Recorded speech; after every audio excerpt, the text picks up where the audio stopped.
እኮ እሷን ሳይሆን እኛን ዘመዶቿን ነው የላከው። እንዴት ነው ሁለተኛ የምታደርጋት አንተ? ኧረ ደምለው ተረጋጋ። እንዴት ነው የምረጋጋው? አታለሜ ሲጫወትበት እያየሁ።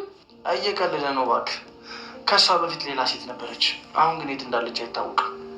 እንዴት ነው ነገሩ? እናንተ የተጫወታችሁብኝ ነው እንዴ? ቆይ የምር ግን ድንብላ ላይ ብደርባት ምን ልታደርግ ነበር? ማጅራትህን ብዬ ነው የምደፋ።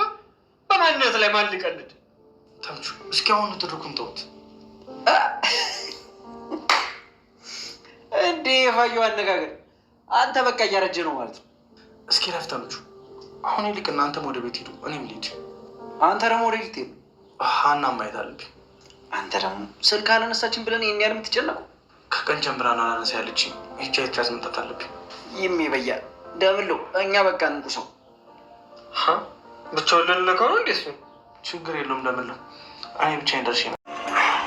ምንድን ነው የሚያበሳጭን? ያንን ስልክ አሁንም አይነሳም። እሱማ ጣለችው አይደል እንዴ? ቆይ ጥለው ነው ግን እንዴ? ሌባው የምን ሌባ ነው? የት አለ? ወይኔ ሰላም፣ እኔ ላይ ሙድ ያዝብኝ። ሰላም አበርሽ እንዴ? ቆይ ስለምን ሌባ ነው የምታወሪው? አላወቀኝም ማለት ነው። አረ ሰላም ተረጋጊ በእናትሽ። እያበርሽ ነው እንዴ? ተውኝ እስኪ። ምን አሴ በእናትህ። እሺ ምንድን ነው? የሀናን ስልክ የሰረቃት ሌባ። አልገባኝም። የምን ሌባ? ሳምሶን ነው የሰረቀው። እንዴ ሳምሶን? አዎ እዚህ የመጣው ልጅ። ቆይ እንዴት? ያኔ እዚህ እኔና ሀና ቁጭ ብለን እሱ ሲያዘገን ነበር። እኛ ዝም ብለን ስንገለፍጥ እሱ ስራውን እየሰራ ነበር። ሰላም እርግጠኛ ነሽ? አዎ ከሱ ውጭማ ማንም አይወስድም።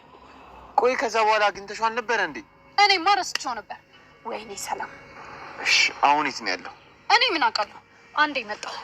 ወዴት ነሽ? እመጣለሁ። ሰላም ቆይ እኮ ትንሽ ጠብቂ። እየቀለድሽ ነው ወይዘሮ ሜላት? እኔ የምቀልድበት ጊዜ የለኝም። ስራሽን በአግባቡ ማሰሪ ከሆነ ቢሮሽን ለቀሽ ውልቅ በይ። ኧረ እኔ አልሰራም አላልኩም። ደግሞ እኮ ትናንትና ልሰራ ጀምሬ ነበር። ከዛ ሳላስበው ልጄ መጣ። ኧረ እባክሽ ልጅሽ መጣ? አዎ። ከዛ እሱ እዚህ ነው ማድረው ሲለኝ ምንም ማድረግ አልቻልኩም፣ ሄድኩኝ። እኔ ስለ አንቺ ቤተሰብ ይመለከተኛል? ኧረ እንደሱ አይባልም ሉሊት። የልጅ ነገር እኮ በጣም ከባድ ነው። አሁን ይህን ግቢ ለቀሽ ውጪ። እያባረርሽ መሆኑ ነው? እኔ ሳሎን ስራሽ ነው ያባረርሽ። ከዚህ በኋላ ላይሽ አልፈልግም። እንዴት አደራችሁ? ሰላም አደራችሁ? እንዴት አደርክ ታዴ? ምን ሆናችኋል? ምንድን ነው? አሁን ከዚህ ይጅልን። ምን ሆናችኋል? ምንድን ነው? ምን ተፈጥሮ ነው? የታዘዝኩትን ስራ ሳልሰራ ቀረሁና ሉሊት ወይዘሮ ሜላትን ከስራ አባረረቻት። እንግዲህ ሉሊት አቶ መዘክር ከሀገር ከወጣ በኋላ ለሕክምና ማለት ነው ኃላፊነቱ ሙሉ በሙሉ ለእሷ ሰጥቷት ነበረ። ወይዘሮ ሜላት ከገባችበት ቀን ጀምሮ ተወዳጅነትን በድርጅቱ በኩል በሁላቸውም ዘንድ ተወዳጅነትን ስላገኘች በጣም በቅናት ተነሳስታ እንግዲህ ወይዘሮ ሜላትን ከድርጅት ለማባረር ተነስታለች ማለት ነው። በእርግጥ አቶ መዘክር ኢዩኤልን አደራ ሁለታቸውም አለመግባባት ያለውን በሁለታቸው መካከል ያለው ነገር ስለምታቅላጣትም አልፈልጋት ሰራተኛ ስለሆነች አደራ ጠብቅልኝ ብሎታል። ነገር ግን ኢዩኤልን ሁሉ ነገር አልሰማም።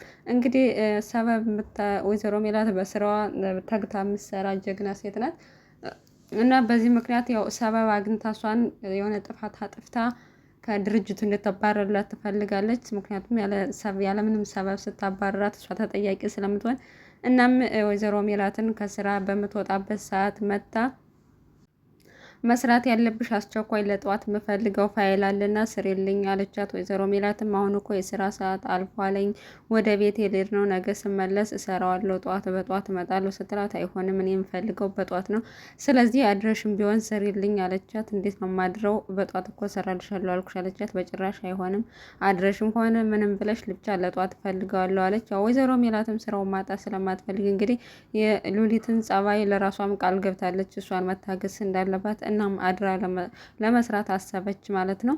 አድረስ ስራ ግን ልጆቿ ስለሚጨናነቁና የት ናት እማዬ ለምን አደረች ብለው ስለሚያስቡ ደውላ ስራ ቦታ እንዳደረችና ስራ እንዳለባት ነገረቻቸው። ምናሴም ስላስቻለው እናቱ ውጭ ስታድር የሆነ ችግር ተፈጥሮ ነው ብሎ እንግዲህ ቀጥታ ቢሮ ድረስ መጣ ማለት ነው። ቢሮም ሲመጣ እናቱ ስራ ላይ ነበረች። እንዴት አስገቡ ሲለው አይ ከዚህ በፊት መጥቼ ስለሚያውቁኝ አስገቡኝ ስላቸው አስገቡኝና ለምንድን ነው እዚህ ያደርሽው ብሎ ጠየቃት ማለት ነው። ወይዘሮ ሜላትም በጣም ስራ አለብኝ እና ለዚህ ነው ያደርኩት። በራስሽ ድርጅት እንኳን አይደለም የሰው ድርጅት ላይ ራስሽ ድርጅት እንኳን አንድ ቀን አድረሽ ሰርተሽ አታውቂም፣ ለምንድን ነው ያደርሽው ብሎ እሱም እየጠየቃት ነበር። እሷም ያኔ በእጄና በራሴ እጅ ስለሆነ በራሴ ነገር አዛለሁ። አሁን ግን የሰው ድርጅት ስለሆነ በሰው ቁጥጥር ስር ነኝ። ለዚህ ነው ስለዚህ ያኔ አድሬ ስለምሰራ በጣም ብዙ ስራ ስላለብኝ አንተ ወደ ቤት ሄዳለው። ምን አለችው? ምናሴ ግን በጭራሽ አንቺን ትቼ አልሄድም በዚህ ቁጭ ብዬ አድራለሁ ብሎ ሲላተኝ ስትለው እምቢ ስላላት ያው ወንበር ላይ ተኝቶ እንዲያማው ስላልፈለገች በቃ አንተ እምቢ ካልከኝማ አብረን እንሄዳለን ብላ ተነስታ ወደ ቤት ሄደች ማለት ነው። እናም በጧት መታ ስራ ገባች። በጧት ስትመጣ ግን ሉሊት ቀድማ ሄዳ ጠብቃት ነበር ድርጅት ውስጥ። እናም እንዳልኩት ስራሽን ሳሰሪ ጥለሹ ሄድሽ ብላ በጣም ነው የጮኸችባት ማለት ነው። እናም አንቺ ስራሽን በአግባቡ እየሰራሽ ስላልሆነ ከድርጅቱ ተባረሻል አለቻተኝ።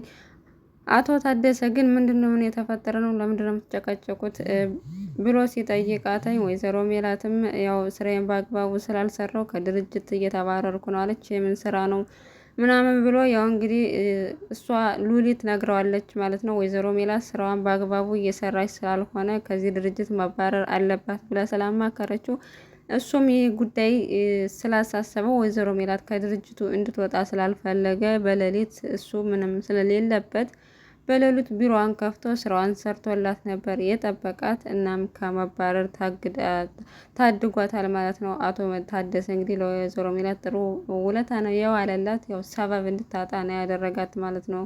ወይዘሮ ሉሊት እሷን ለማባረር ሰበብ ፈልጋ ነበር፣ ግን በዚህ ምክንያት እንግዲህ ከድርጅቱ አልተባረረችም ለጊዜው ማለት ነው። ግን በዚሁ አትለቃትም። አቶ መዘክር በጊዜ ካልመጣ ወይም ደግሞ የድርጅቱን ኃላፊነት ኢዩኤል ካልተቆጣጠረው በዚህ ሁኔታ ታሳብዳታለች። ወይዘሮ ሜላትን በእርግጥ አሁን ላይ መታገስ ስላለባት ነው እንጂ ታገሰቻት። የሉሊት ጸባይ ምንም የሚቻል ነገር አልነበረም።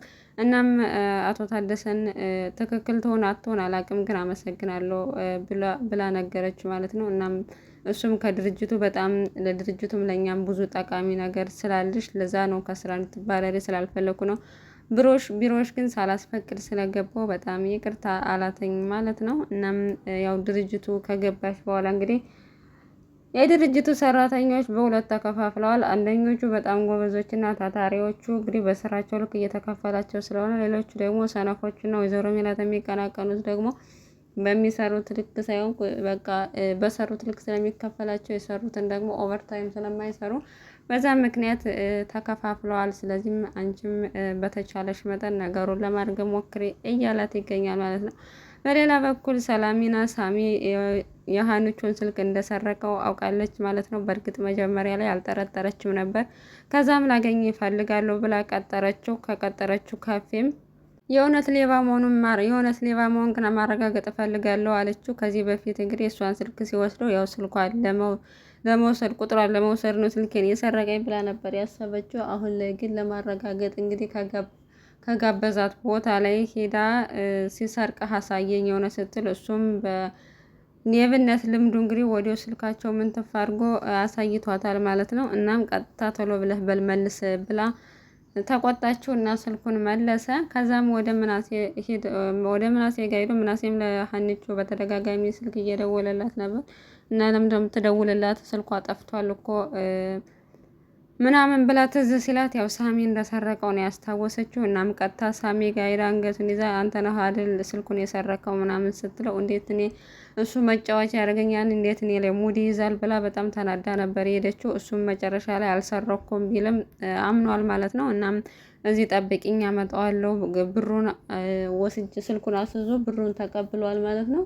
እናም ስልኩን አስይዞ በሰረቀው ስልክ ነው እንግዲህ ሰርቆ በሸጠው ስልክ ነው ወይዘሮ ሰላምን የጋበዝ የእህቷን ስልክ ሽጦ በዛ ነው ማለት ነው የጋበዛት።